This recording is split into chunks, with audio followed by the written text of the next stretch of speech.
Hello students, welcome back to my channel. आज हम लोग आपकी वर्कशीट नंबर 12 करने वाले हैं, जो आपके विज्ञान की वर्कशीट है क्लास 7th स्टूडेंट की। आप लोग देख सकते हो कि ये हिंदी मीडियम में है। जो बच्चे इंग्लिश मीडियम से हैं वो इंग्लिश मीडियम वाली वर्कशीट करेंगे, मैंने वो भी कंप्लीट करा दी है। ठीक है, तो आप लोग अपनी अपनी अपनी नोटबुक निकालेंगे, जिससे मैं आप लोगों को hand to hand worksheet complete करा सकूं और आप लोग इसे समझ भी सकें और अपने क्वेश्चन आंसर भी कर सकें। ठीक है बच्चों, इसमें देखो स्टार्टिंग में आपका दिया हुआ है आपका विषय। ठीक है, तो सभी बच्चे अपने अपने नोटबुक निकालेंगे। आप लिखेंगे सबसे पहले विषय आपका है ये साइंस का बच्चों। ठीक है, आप विज्ञान लिखेंगे, फिर आप क्लास लिखेंगे अपनी 7th। वर्कशीट का नंबर लिखेंगे बच्चों आप लोग, कितना है आपका ये 12 है वर्कशीट का नंबर। ठीक है बच्चों, फिर आप डेट लिखेंगे 26 अगस्त। फिर आप यहाँ पे अपना नाम लिखेंगे और यहाँ पे अपने क्लास टीचर का नाम लिखेंगे। इसमें दिया गया प्राणियों में पोषण, घास खाने वाले जंतुओं में पाचन। ठीक है, आप लोग टॉपिक लिखेंगे। देखो मैं टॉपिक लिखने को क्यों बोलता हूँ, क्योंकि अगर आप लोग टॉपिक लिखोगे तो कल को अगर आप अपनी वर्कशीट रिवाइज करते हो तो आपको पता रहेगा कि आपने ये जो क्वेश्चन आंसर किए हुए हैं ये इस टॉपिक के इस चैप्टर के किए हुए हैं। इसलिए सभी बच्चे जरूर लिखेंगे टॉपिक को। ठीक है, चलिए इसमें दिया गया है घास खाने वाले जंतुओं में पाचन, ये आपका नीचे जरूर आएगा सब टॉपिक में। ठीक है, ये पूरा डालने के बाद अब थोड़ी देर के लिए आप लोग क्या करेंगे, नोटबुक और पेन साइड में रख देंगे, जिससे मैं आपको अच्छे से समझा सकूं। ठीक है, इसमें आपका दिया गया है कोमल, जो कक्षा 7 की एक विद्यार्थी है, एक दिन नज़दीक के पशुशाला में शैक्षिक भ्रमण पर गई थी। वहाँ उसने देखा कि गाय तथा भैंस आराम करते हुए अपना मुंह चलाए चुगाली जा रहे थे। तो उन्होंने सोचा ये अपना मुंह क्यों चला रही है, उसके पीछे क्या रीज़न है। तो देखिए इसमें हम देखेंगे, इसमें दिया गया है घास खाने वाले जंतु भोजन को जल्दी जल्दी निगलकर आमाशय के एक अलग भाग में भंडारित कर लेते हैं। ठीक है, तो क्या देख रहे हो आप, घास भोजन को जल्दी जल्दी निगल कर, ठीक है, वो क्या कर लेते हैं, सीधा निगल जाते हैं, मतलब स्वेलो कर लेते हैं। अमाशय का उनका एक पार्ट होता है, उसमें क्या भर लेते हैं वो। ठीक है, यह भाग रुमेन कहलाता है, ये रहा। ठीक है, प्रथम अमाशय कहलाता, मतलब अमाशय से पहले आने वाला पार्ट जो होता है वो रुमेन होता है, उसे हम प्रथम अमाशय बोलते हैं। रुमेन के भोजन का आंशिक पाचन होता है, जिसे जुगाल कण कहते हैं। देखो ये आंशिक पोषण है, जिसे हम क्या बोलते हैं, जुगान कण बोलते हैं। परंतु बाद में जंतु इसको छोटे छोटे पिंडकों के रूप में उन्मुख कर लेता है। अब देखो इसमें जुगाल कंड मतलब आपका ये क्या है, पहले डाइजेस्ट हो रहा है, पार्शियली डाइजेस्ट हो रहा है। ठीक है, और इसके बाद क्या हो रहा है, ये छोटे छोटे पिंडकों में मुंह में लाते हैं, मतलब छोटे छोटे टुकड़े में हो गया, पार्शियली डाइजेस्ट हो गया, फिर क्या मुंह में लेते हैं, फिर इसको चबाते रहते हैं, चबाते रहते हैं, चबाते रहते हैं, फिर जाके इनका क्या ये एक तरीके से बिल्कुल लिक्विड फॉर्म में हो जाता है, फिर इसे डाइजेस्ट करते हैं, जिसे वह चबाता रहता है। ठीक है, तो ये इसका आंसर उसको मिल गया। अब देखो कुछ और नॉलेज बताइए, इस प्रक्रिया जुगाली करना रोमथन कहते हैं। तो क्या कहते हैं, रोमनथन। और जंतु रूमिनेंट अथवा रोमंदी कहलाते हैं। तो उन्हें क्या होते हैं, रूमिनेंटस और रोमंदी। अब देखिए घास में सेलुलोज, घास में क्या होता है, सेलुलोज ज़्यादा होता है। ठीक है, प्रचुरता होती है, जो एक प्रकार का क्या है बच्चों, कार्बोहाइड्रेट का पार्ट है। क्या बच्चों, सेलुलोज। ये बात याद रखना, कार्बोहाइड्रेट के बहुत सारे पार्ट होते हैं, लैक्टोज, सेलुलोज, ग्लूकोज। ठीक है, ये सब आपके कार्बोहाइड्रेट के। रूमिनेंट में भोजन के सेलुलोज का पाचन शुद्रांशु बृहदांत्र बीच एक थैलीनुमा संचारण, जिससे अंधनाल कहते हैं। ठीक है, एक क्या होता है, इसमें जो इनका पाचन होता है कुछ जीवाणुओं द्वारा होता है, जो किसके बीच में होता है, आपका बृहदंत्र और छिद्रांशु के बीच में होता है थैलीनुमा संरचना। ठीक है, उसमें क्या जीवाणु के द्वारा इसका पाचन होता है। ये जीवाणु मनुष्य आहार नाल में उपस्थित होते हैं, अनुपस्थित होते हैं, मतलब कि नहीं होते हैं। ठीक है, इसलिए हमारे अंदर सेलुलोज का पाचन नहीं होता है, इसलिए हम लोग घास नहीं खा सकते बच्चों, इसका ये रीज़न है। इसलिए मनुष्य सेलुलोज को नहीं पचा सकते हैं और घास नहीं खा सकते हैं। आप अगर घास खाओगे तो आप उसे पचा नहीं सकते हो, आपको वो डाइजेस्ट नहीं होगा, वो ऐसे का ऐसे ही आप उसे एलिमिनेट कर दोगे। ठीक है बच्चों, अब हम करेंगे इसका पर्सन आंसर। पर्सन एक दिया गया है, रुमेन किसे कहते हैं। ठीक है, इसमें हम लोग करेंगे रुमेन किसे कहते हैं। सभी बच्चे पर्सन नंबर 1 नोट डाउन करेंगे, मैं आपको इसका पूरा बताऊंगा कि इसका आंसर आपको लिखना कैसे है। देखिए आंसर आपको बहुत लोग करवाते हैं, वो सीधा वर्कशीट में निशान लगवा देते हैं, लेकिन मैं आपको प्रॉपर बताऊंगा कि आपको इसमें एक्चुअल में क्या लिखना है। देखो वर्कशीट में हमें समझाने के लिए दिया गया था, इसका आंसर हमें मतलब वैल्यूएबल आंसर लिखना होता है, जिससे आपको हमेशा आप एग्ज़ाम में भी लिखो तो आपको पूरे मार्क्स मिले। उत्तर नंबर 1 हम लिखेंगे, इसमें कहा गया है कि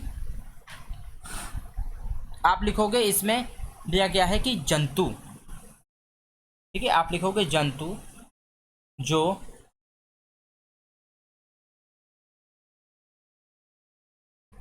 ठीक है, जंतु जो घास खाने के बाद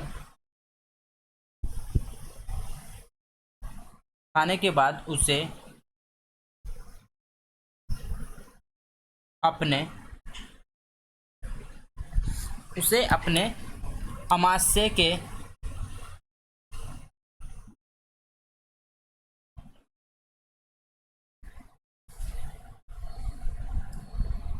अपने आमाशय के एक अलग भाग में भंडारित कर लेते हैं, एक अलग भाग में भंडारित कर लेते हैं,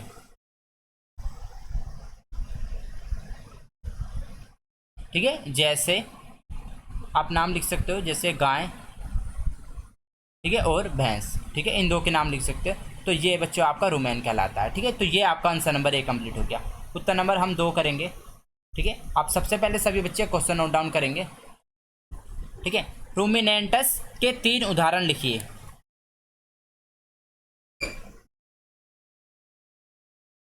ठीक है, देखो आप लिख सकते हो, इसमें आप लोगों ने देखा हो बकरी भी घास खाती है, ठीक है। तो जो भी घास खाता है आप उसके नाम लिख सकते हो, बकरी, ठीक है, गाय, भैंस, ठीक है बच्चों। ये हमने 3 नाम लिख दिए, 3 नाम बताए गए थे, ठीक है। तो ये आपके 3 नाम कंप्लीट हो गए। अब चलते हैं 4 की तरफ, 3 की तरफ। मनुष्य सेलुलोज का पाचन क्यों नहीं कर पाते हैं? जो ह्यूमंस होते हैं वो सेलुलोज का डाइजेशन क्यों नहीं कर पाते हैं, आपको ये बताना है,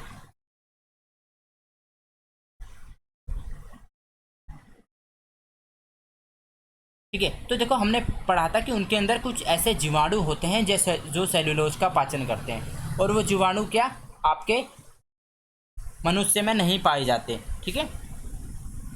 जो जंतुओं में नहीं पाए जाते, मनुष्य में नहीं पाए जाते। तो हम इसे कैसे लिखेंगे? जीवाणु जो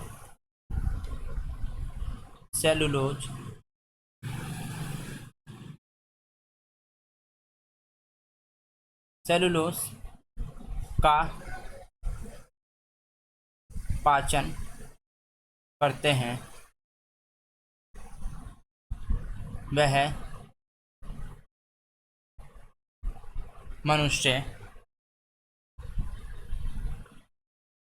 में अनुपस्थित होते हैं, मतलब कि नहीं होते हैं,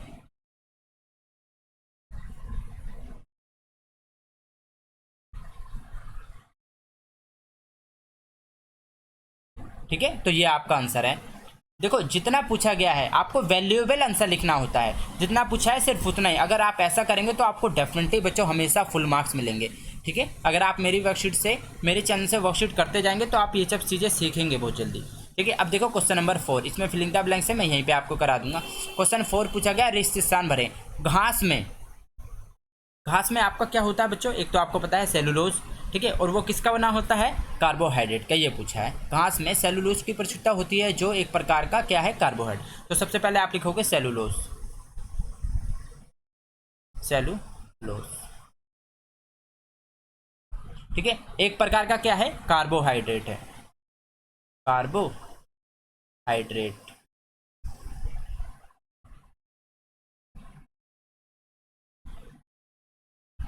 ठीक है। अब देखो जंतु जो जुगाली करते हैं उन्हें क्या बोलते हैं हम लोग? रूमिनेंटस, ठीक है, रूमी। मैं फिर से लिख देता हूं अगर आप लोगों को डाउट है तो, ठीक है, आएगा आपका रूमी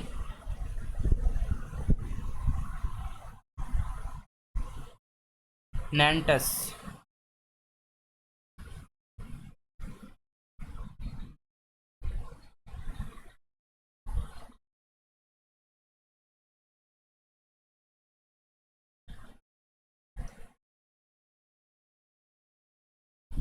रूमिनेंटस कहलाते हैं, ठीक है बच्चों, तो ये आपके कितने हो गए, ये आपके कंप्लीट करा दी मैंने वर्कशीट। तो देखो जो बच्चे गिफ्ट चाहते हैं, मतलब वो चाहते हैं कि वो भी गिफ्ट जीतें, तो आप लोग वर्कशीट को बच्चों पूरी देखिए, आपको ज़रूर कोई ना कोई क्वेश्चन ज़रूर मिलेगा आपको, जो आप अगर आंसर देते हो और अगर आप वीडियो डेली मेरे चैनल से कर रहे हो वर्कशीट अपनी कंप्लीट, ठीक है, और वीडियो को पूरी देख रहे हो, तो डेफिनेटली बच्चों आप विनर बन सकते हैं और आपके घर पे गिफ्ट सेंड किया जाएगा। ठीक है बच्चों, मिलते हैं नेक्स्ट वीडियो में। Till then bye, be safe, stay healthy, जय हिंद, जय भारत।